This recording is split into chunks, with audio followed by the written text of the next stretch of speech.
हमारे चैनल में आप लोगों का स्वागत है। ये पति पत्नी नोक-झोंक गाने जा रहे हैं, सुनिएगा। लाइक कमेंट सब्सक्राइब ज़रूर करिएगा। नमस्ते, प्रणाम।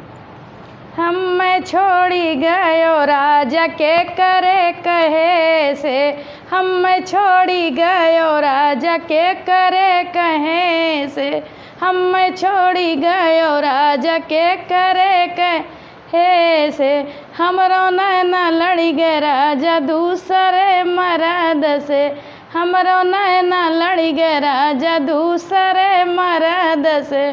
सासू के कहे से राजा, सासू के कहे से, सासू के कहे से राजा, सासू के कहे से, हम छोड़ी गइलो राजा सासू के कहे से, हम छोड़ी गयो राजा सासू के कहे से, हमरो नैना लड़ी गे राजा दूसरे मर्द से, हमरो नैना लड़ी गे राजा दूसरे मर्द से। हम छोड़ी गयो राजा के करे कहे से, के करे कहे से, हमरो नैना लड़ी गे राजा दूसरे मर्द से, हमरो नैना लड़ी गे राजा दूसरे मर्द से, हमरो नैना लड़ी गे राजा दूसरे मर्द से।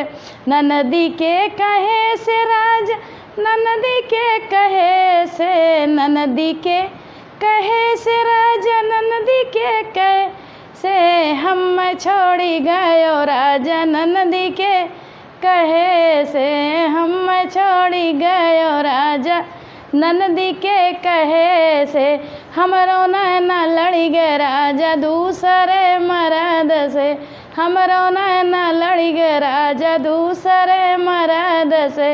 हम छोड़ी गयो राजा के करे कहे से, के करे कहे से, हमरो नैना लड़ी गे राजा दूसरे मर्द से, हमरो नैना लड़ी गे राजा दूसरे मर्द से।